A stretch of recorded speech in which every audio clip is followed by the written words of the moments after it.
Hubungan koordinasi antara Kemenristek-Dikti dan LPNK menjadi bahasan menarik dalam sidang Komisi 5 Rakernas Kemenristek-Dikti 2015 yang berlangsung di Hotel Grand Sahid Jaya, Jakarta pada 26 hingga 28 Februari 2015.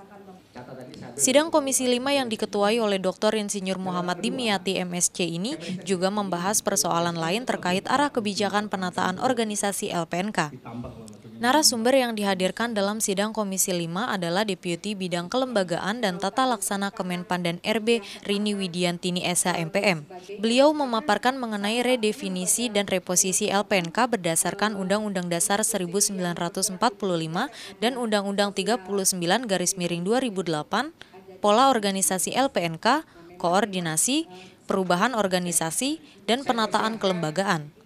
Peserta yang hadir dalam sidang Komisi 5 ini adalah perwakilan dari Kemenristek-Dikti, BPPT, Batan, LIPI, Bapeten, DRN, dan LBM Eijkman.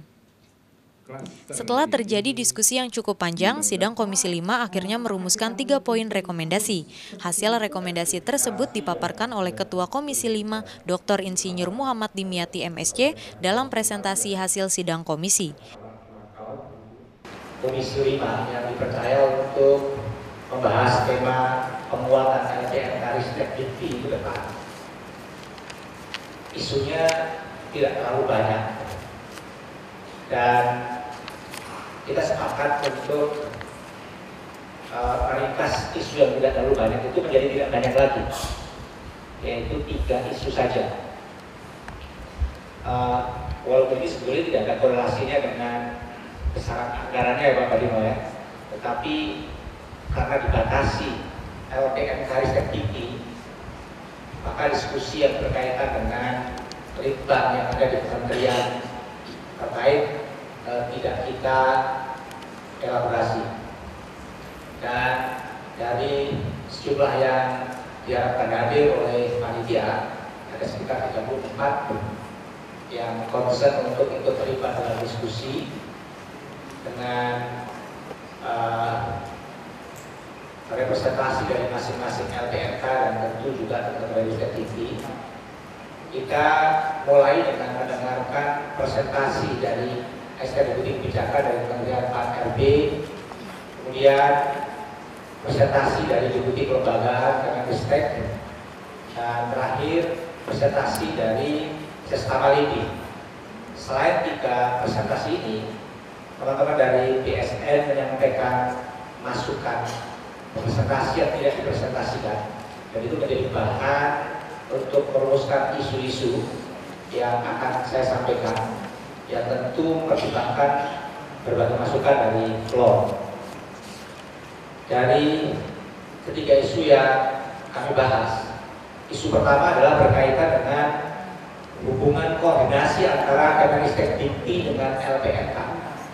Ini akibat adanya klausul di dalam peraturan yang melatar belakangi keberadaan LPNK, ada yang sudah berupa undang-undang, ada yang masih berupa Perpres, yaitu LPNK berkedudukan di bawah Presiden dan bertanggung jawab kepada Presiden melalui menteri yang mengkoordinasikan.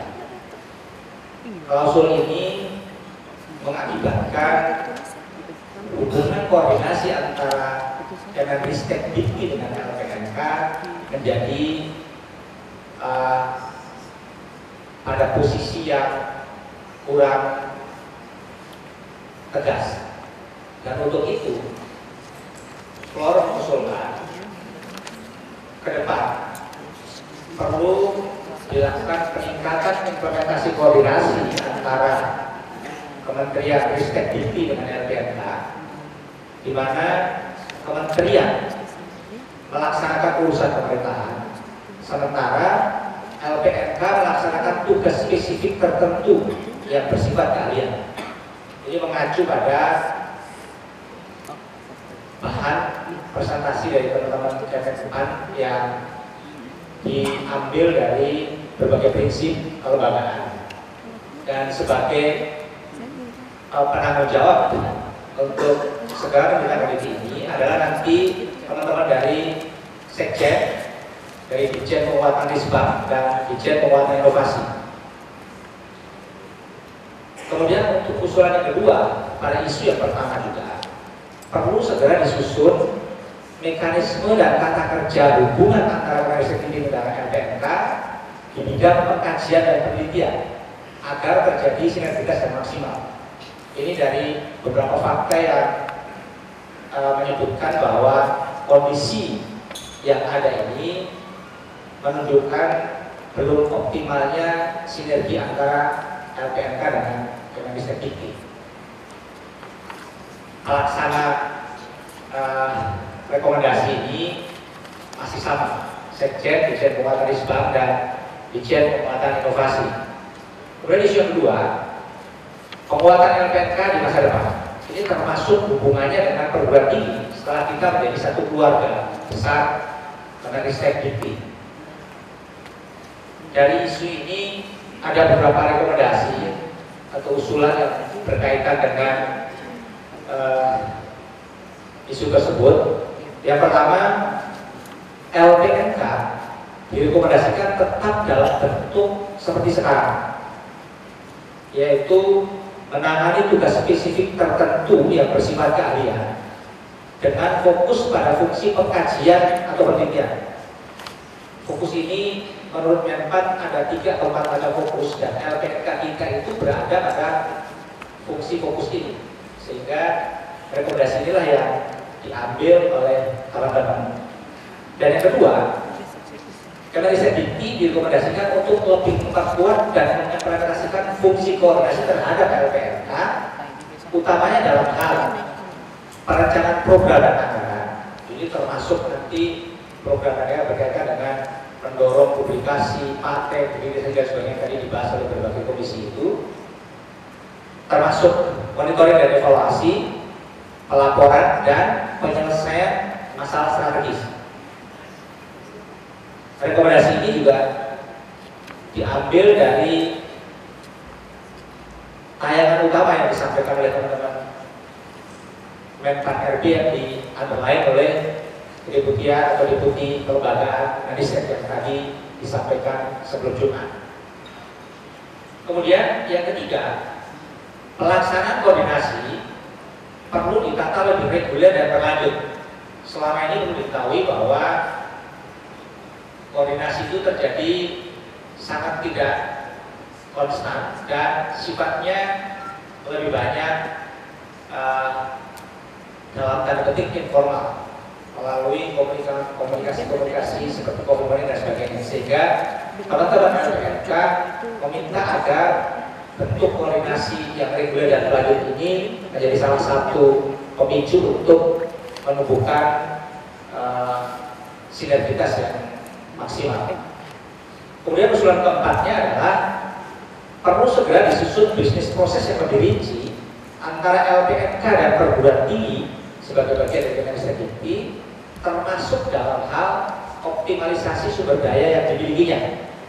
Yang tadi diusulkan saling memanfaatkan sarana prasarana, SDM dan seterusnya.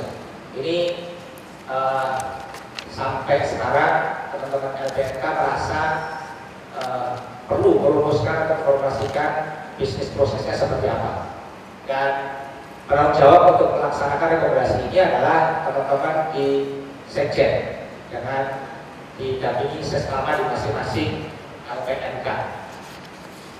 Isu yang terakhir, yang ketiga, adalah status kelembagaan LBM Ekman yang seperti diketahui Ekman itu sudah direcognize secara internasional, ya, keberadaannya dan juga produknya, tetapi kondisinya sekarang masih memprihatinkan dalam berbagai hal, termasuk juga dalam permasalahan SDM, pengangguran dan sebagainya, sehingga teman-teman termasuk Pak Amin, Profesor Profesor Amin yang barusan bicara itu sekarang juraganya Iqman, itu sepakat untuk mengusulkan agar ke depan status Iqman ini perlu ditetapkan secara lebih jelas sehingga eksistensi dan kinerjanya bisa lebih baik dan meningkat.